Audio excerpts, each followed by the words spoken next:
যখন হাঁটতাম কোনো কাজে যেতাম একা একা, আমি দেখতাম যে আমি একা একা হাসতেছি, আমি হাঁটতেছি, আমার কেউ গুম করবে না। আমি তাদেরকে ফোন করে বলতাম, ধরুন কোনো রাজনৈতিক একজনের মারা হয়েছে অন্যায় ভাবে, এটার বিরুদ্ধে প্রতিবাদ করা দরকার। আমার বন্ধুদেরকে যখন ফোন করতাম ওরা বলতো লাইব্রেরিতে আছে, বিসিএস এর জন্য পড়তেছে, দ্রুত মুভ করছিলাম ক্যাম্পাসের দিকে। তো মৎস্য ভবনের কাছাকাছি গিয়ে দেখি যে রামদা, হকি স্টিক এইসব নিয়ে, আমার মনে আছে তখন আমার ওয়াইফ প্রেগন্যান্ট। কিন্তু একটা দেশে বাঁচাই রাখার জন্য এরকম অনেকগুলো অসুস্থ মানুষ দরকার। আমরা তার বিরুদ্ধে প্রতিবাদ করি, একই সাথে আমার মানুষকে ঐক্যবদ্ধ করবার চেষ্টা করি। দেখেন আমাদের মোটা দাগে দুইটা, প্রথমত হলো আমরা সমস্ত আধিপত্যবাদ বিরোধী একটা জায়গা, যে আমরা বাংলাদেশের স্বাধীনতা সার্বভৌমত্বকে ক্ষতিগ্রস্ত করে এমন যে কোনো কাজের বিরুদ্ধে আমরা দাঁড়ানোর চেষ্টা করি, প্রতিবাদ করবার চেষ্টা করি।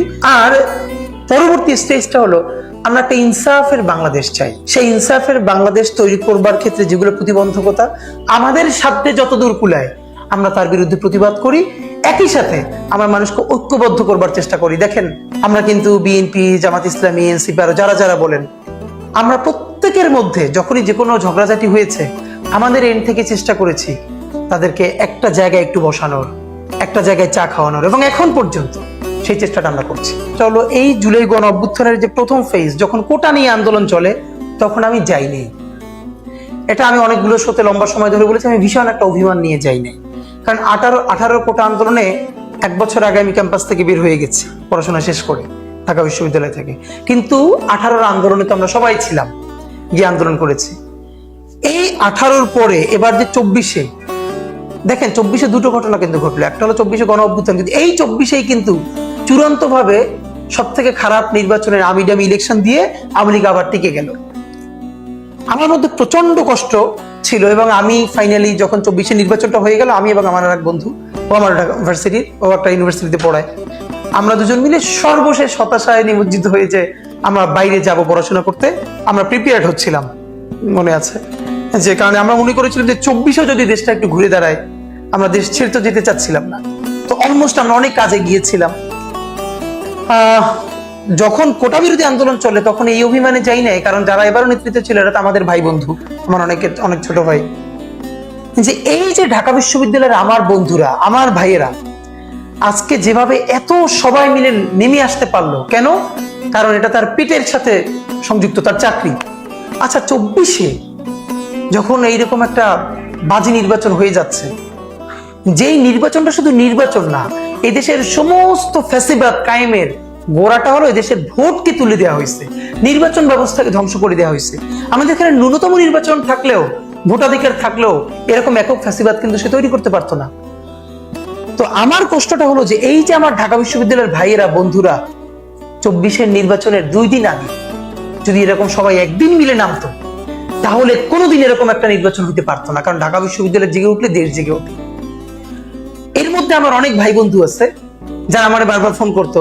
তো আমি তাদেরকে বলেছিলাম, আমি 10 জনও যদি কোথাও মানববন্ধন হতো শাহবাগ বা কোনো ব্যাপারে রাজুতে, আমি যাইতাম।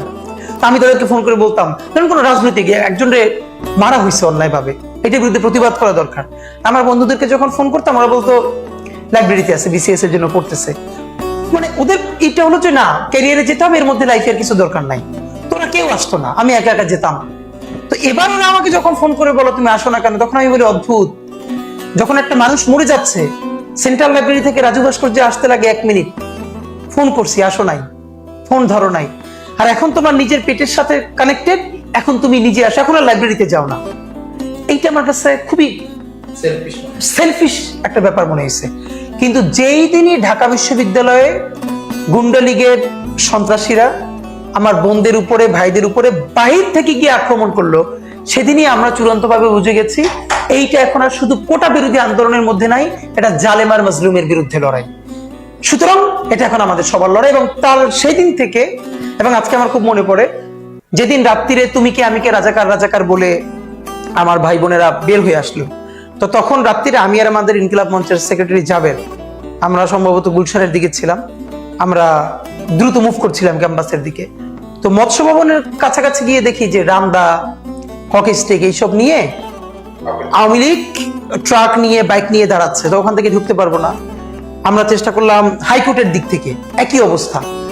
তারপরে আমার মনে আছে যে আমি সরাসরি আক্তার, এখন যিনি এনসিপির সেক্রেটারি, তো আক্তার আমার খুব কাছের ছোট ভাই, তো আক্তারকে আমি ফোন দিলাম যে আক্তার চতুর্দিক থেকে কিন্তু এইভাবে নিয়ে ঢোকার প্ল্যান করতেছে। কি করবা দেখো। তো 10 মিনিট পর এরপরে আমরা চানখারপুল থেকে ঢোকার চেষ্টা করছিলাম, পারছিলাম না।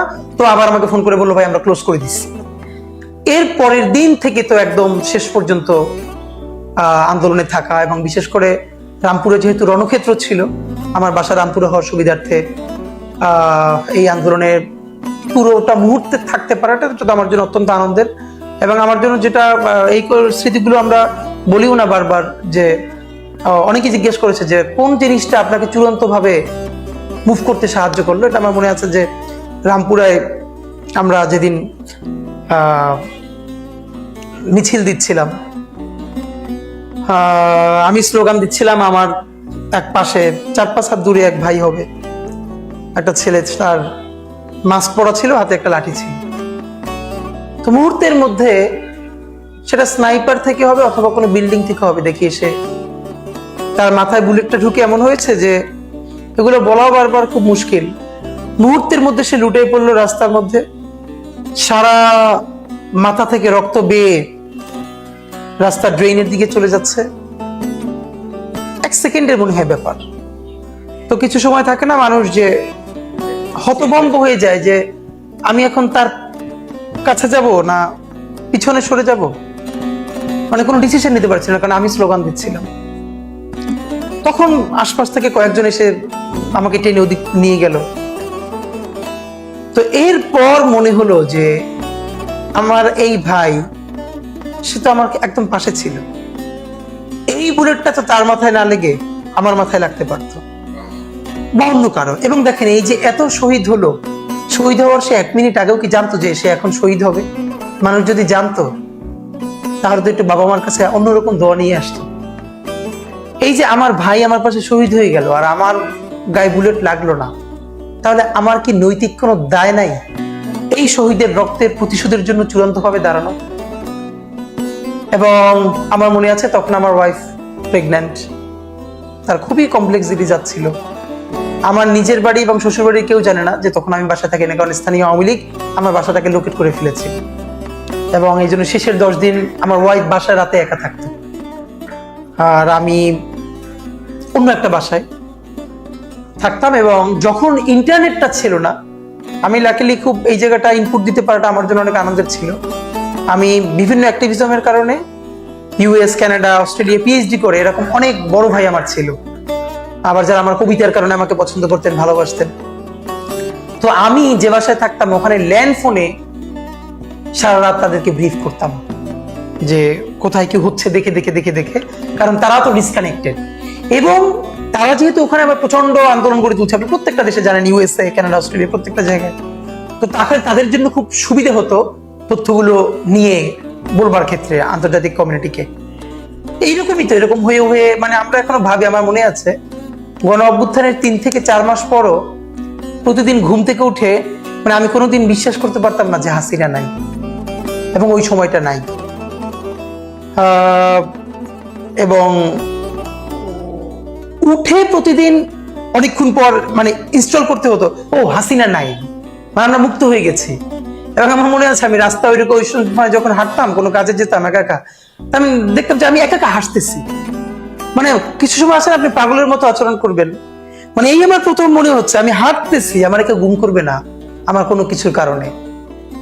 এই যে স্বাধীনতার আনন্দ, তো তখন মনে পড়ে যে স্বাধীনতাহীনতায় কে বাঁচিতে চায়, কে বাঁচিতে চায়, দাসত্বের শৃঙ্খল কি পরিবে পায় হে, কি পরিবে পায়, যে স্বাধীনতার চেয়ে তো বড় কোনো আনন্দ নাই। এবং এটাকে আমি রিলেট করতে তখন পারি।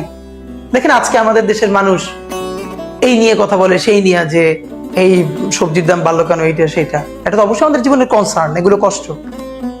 আপনি বলেন তো গাজায় কিসের সবজির দাম আর কিসের চালের দাম আর আটার দাম? বাচ্চারা লাইনে দাঁড়িয়েছে খাবার নেওয়ার জন্য, গণহত্যাকারীরা হত্যা করবার জন্য লোক খুঁজে পায় না, এই জন্য ত্রাণ সামগ্রী পাঠায়, বাচ্চারা লাইনে দাঁড়ায়, তার উপরে বোম্বিং করে। এরপরও সেখানকার মানুষ প্রতিরোধ বন্ধ করে না। স্বাধীনতা, তো এই স্বাধীনতার শব্দটা যার মধ্যে আমার মনে হয় কি জানেন, যে স্বাধীনতা শব্দটা ভয়াবহ একটা অসুখ। এই অসুখটা যে মানুষটা পেয়ে বসছে তার জীবনে আসলে অন্য কিছু চিন্তা করা খুব কঠিন। কিন্তু একটা দেশে বাঁচাই রাখার জন্য এরকম অনেকগুলো অসুস্থ মানুষ দরকার।